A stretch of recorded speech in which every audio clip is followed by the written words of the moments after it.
doing out there, what's happening. It's really going to be about parental control over minors and social media and how they're pushing an agenda. Do you think they should be there? I think a lot of adults should have controls over them. I mean, social media has changed the landscape with adults to kids. So you can't, the lines are blurred. I know. What are the parents watching? What's being put out there? And obviously it's not educating and enlightening, but this is something that, has infiltrated, has changed the culture. But see, the agenda was done by the powers that be government. They pushed to say you got to be on this.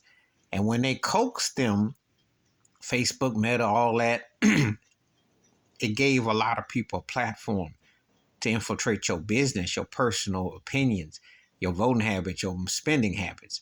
So they have pushed the agenda.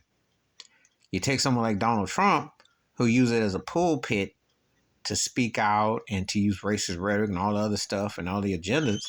And then you've had people that have used it for their own agenda. So how, when you say that the parents should have a say over the children with it, yes, as you're a parent doing your job, you should watch what your child says and what your child does, because that's your job. That's the first law of logic, that you, as a parent, supervise and oversee what your child does.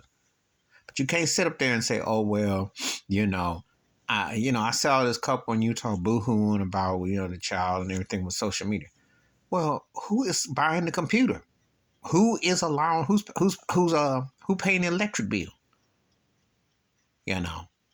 Who is saying, I'll give in and let you do this and do that? I mean, these things have been going on. It's nothing new.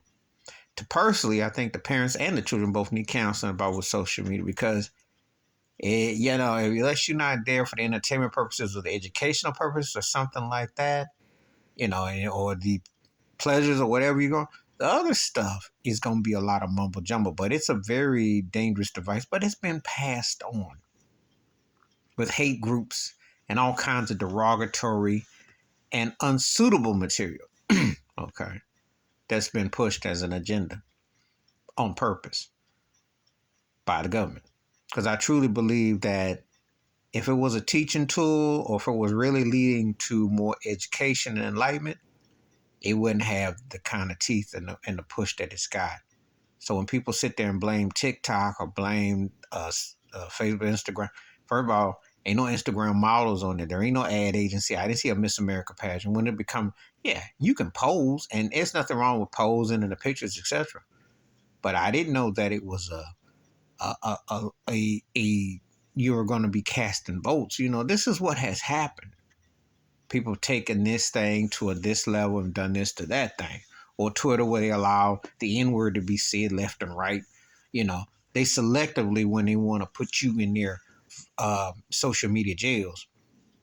But they don't care.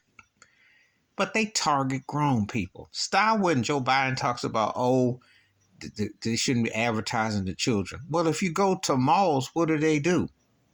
The clothing, the gear, the commercialization. So what are you talking about? It's the parents who've always had that say, but they choose not to be parents. That's the problem right now. A lot of situations that you're seeing now is that parents just don't really want to be parents. They want to be their friends or their children. They want to hang out and be cool. They're not trying to be parents. And that lies the problem right there. Please hit like, subscribe, welcome thoughts and comments, and I do respond. Thank you. Wash your hands. Keep your mind clear. Watch out for another and share the video if you want to. And until parents decide to be parents, who is controlling the situation? I'm out.